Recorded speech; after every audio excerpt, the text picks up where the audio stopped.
Alhamdulillah Rabbil Alamin. Wassalatu wassalamu ala asyrafil anbiya'i wal mursalin wa ala alihi wa sahbihi ajma'in. Alhamdulillah, kita panjatkan puji dan syukur kepada Allah Subhanahu wa taala karena kita dapat mendirikan salat berjemaah di surau pada malam ini, dan ada sedikit ruang untuk kita berkongsi sedikit ilmu bersirah. Kalau di wilayah persekutuan diizinkan tazkirah antara salat dia keluar setelah kedua perkeliling tidak dibenarkan. Jadi saya tak sedar bahawa saya Islam sekarang bekerja di wilayah tapi mendiami di Selangor. Jadi saya cek tengok di Selangor ini tidak ada perkeliling lagi, tidak ada perkeliling yang melarang tazkirah. Tapi bila tanya ke tadi ada tak digalakkan karena nak memberi ruang. Bagaimanapun ilmu itu penting. Ilmu itu penting. Lebih-lebih lagi bagi orang yang tidak membuat persiapan untuk menghadapi Ramadan. Bagi orang yang tidak membuat persiapan ini, tidaklah sampai bulan Ramadan baru dia nak belajar. Baru dia nak telefon Ustaz, esok saya appointment nak cabut gigi. Ya, bolehkah saya puasa Ustaz? Batalkah puasa saya esok ni? Jadi kita pun geram sangat asyik bertanya soalan yang sama kan? Saya kata cabut gigi tak batal, tapi kalau cabut gigi, telan gigi batal puasa. Ataupun telan layar cabut gigi itu lagi batal puasa. Tanya lagi Ustaz, macam mana Ustaz? Gatal hidung, nak garuk hidung bolehkah? Nak bawa hidung bolehkah? Ini soalan yang biasa kita bila sampai Ramadan orang tanya. Artinya nampak kata kita ni tidak ada persiapan untuk menghadapi Ramadan. Setengah orang ni ada persiapan, alhamdulillah. Bila nak masuk Ramadan, sebulan lagi dia dah mula puasa sunat, melatih diri dia. Dia mula tanya Ustaz, kalau ada sesi kuliah maka soalan-soalan yang berkisar adalah berkisar tentang Ramadan. Setengah orang dia tak heran, dia tunggu malam pengumuman. Besok tak puasa lagi, tak boleh minta tarawih lagi. Susah kita buat persiapan. Sampai setengah orang sampai besok tak puasa malam ni nak tarawih, dia kelang kabut dan cari songkok dia. Kan? Pak, songkok aku kenapa?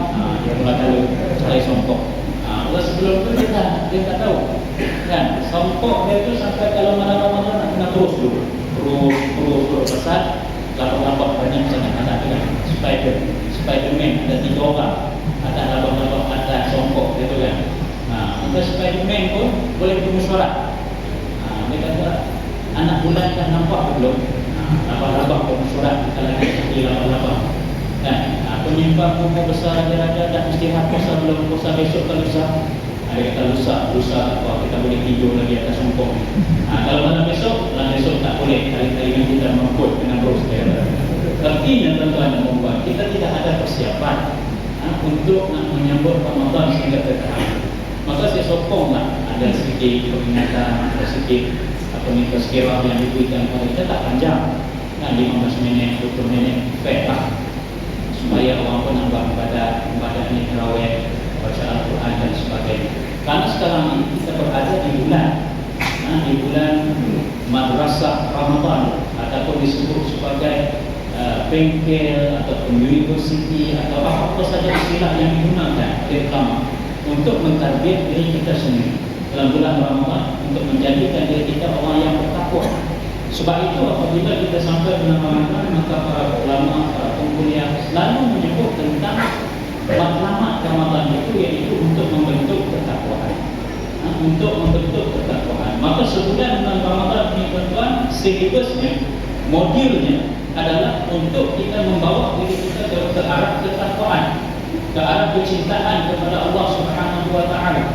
Maka sebab itu di mana-mana sahaja apabila kita bekerja atau beriman, maka kita akan dihantar untuk berkursus, untuk mendalami tentang satu ilmu itu, supaya dalam bidang pekerjaan kita itu kita menjadi seorang yang mahir, seorang yang pakar.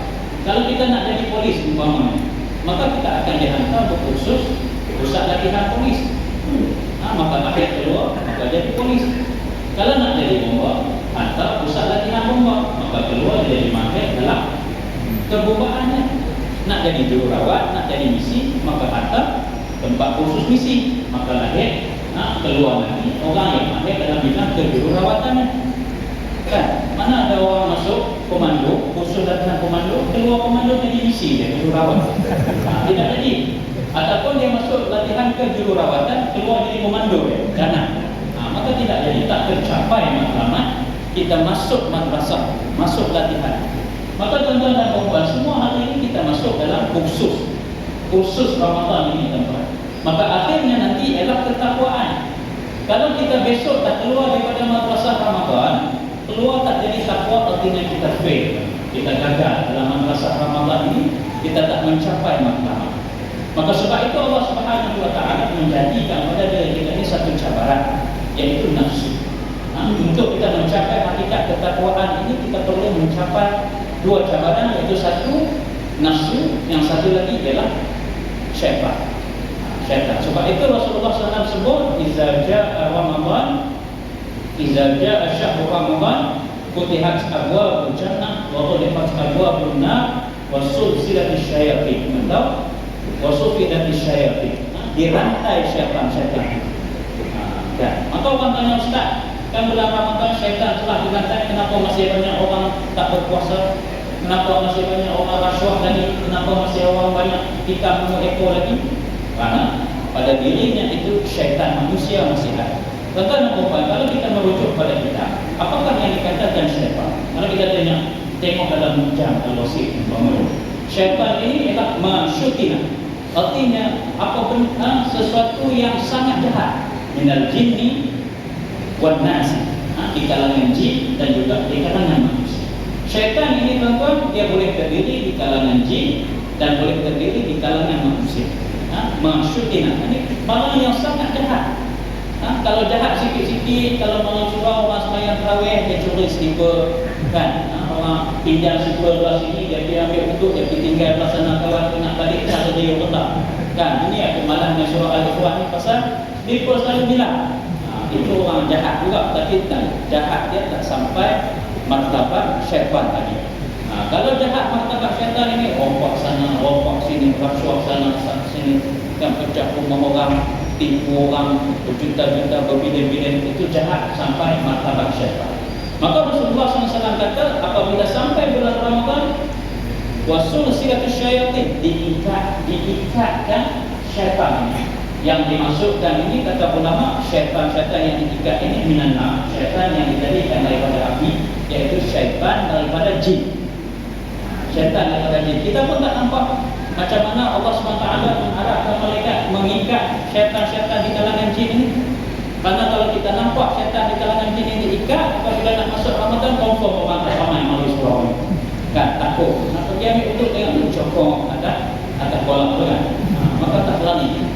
Betul asman seminggu demam. Pasal nampak jin kena rantai. Maka Allah Subhanahu wa taala tak tunjuk. Maka dirantai syaitan-syaitan di kalangan jin. Maka yang tinggal ialah syaitan-syaitan di kalangan manusia. Siapa? Sama ada diri kita, yakni nafsu diri kita ini, ataupun manusia itu di kalangan orang lain, sahabat-sahabat kita yang lain, yang menjadi ancaman ataupun yang menjadi cubaan kepada kita dalam kita nak memperoleh nilai takwa dalam bulan Ramadan ini. Maka sebab itu puasa ini dipatuhkan, tuan-tuan, karena untuk menundukkan hawa nafsu yang merupakan syaitan kepada diri kita. Hawa nafsu ini kita baca sejarah bagaimana dia dijadikan, dia degil, diazab dalam neraka jahim 100 tahun. Kemudian Allah Ta'ala tanya, siapa aku, siapa kamu? Dia kata, hang lah, aku lah. Maka diturun pula dalam neraka jom. Dia azab dalam neraka jom selama 100 tahun. Maka dia angkat, bila Allah tanya siapa aku, siapa kamu, maka baru dia kata, anta rabbi wa ana qalb. Kamu adalah Tuhanku dan aku adalah makhluk. Baru dia mampu masuk dalam diri kita. Maka sebab itu, tuan-tuan dan puan-puan, 1 tahun ini Allah Ta'ala jadikan Ramadan untuk mendidik hawa nafsu kita, supaya kita tunduk dan patuh kepada Allah Subhanahu wa taala. Sebab itu takwa yang disebut dalam ayat, ya ayyuhalladzina amanu kutiba alaikumusiyam kama kutiba alal ladzina min qablikum la'allakum tattaqun. Mudah-mudahan kamu menjadi orang bertakwa. Bila kita rujuk apa makna takwa, takwa kita awamirihi wa ijtinabun nawahi. Menjunjung segala perintah Allah yang diperintahkan oleh Allah dan meninggalkan segala apa yang ditegak oleh Allah Subhanahu wa taala. Maka itu dipanggil takwa. Maka kita cek diri kita balik, kita semak diri kita balik, adakah Ramadan ini mampu menundukkan hawa nafsu kita untuk kita menjunjung segala perintah Allah Subhanahu wa taala dan meninggalkan apa yang ditegak oleh Allah Subhanahu wa taala. Dan nafsu ini dia ada dugaan-dugaan yang sentiasa menduga. Para ulama salafus saleh di kalangan tabi'in, ada seorang ulama dihantar seorang pelacur yang terkenal, ulama yang alim, yang sentiasa beribadah kepada Allah Subhanahu wa taala. Maka ada satu hari seorang Yahudi menghantar seorang pelacur Yahudi yang sangat comel, nak tes tengok ulama ini, nak tes tengok abid ini sama ada nafsunya tertunduk dengan perempuan ataupun tidak. Maka ketika dia solat, maka masuklah pelacur Yahudi ini tadi. Maka di hadapan orang tengah duduk sembahyang, ulama ni tengah duduk sembahyang, dia pun duduk buka baju, duduk apa ni, duduk berjoget depan ulama. Ulama ni terus sembahyang, abid ini terus sembahyang. Alhamdulillahirabbil alamin arrahmanir rahim. Tak jadi itu dia buka pula seluar dia, buka pula kain, kan? Dia terus sembahyang sampai akhir. Assalamualaikum warahmatullahi, assalamualaikum warahmatullahi, subhanallah, subhanallah, subhanallah. Zikir pula.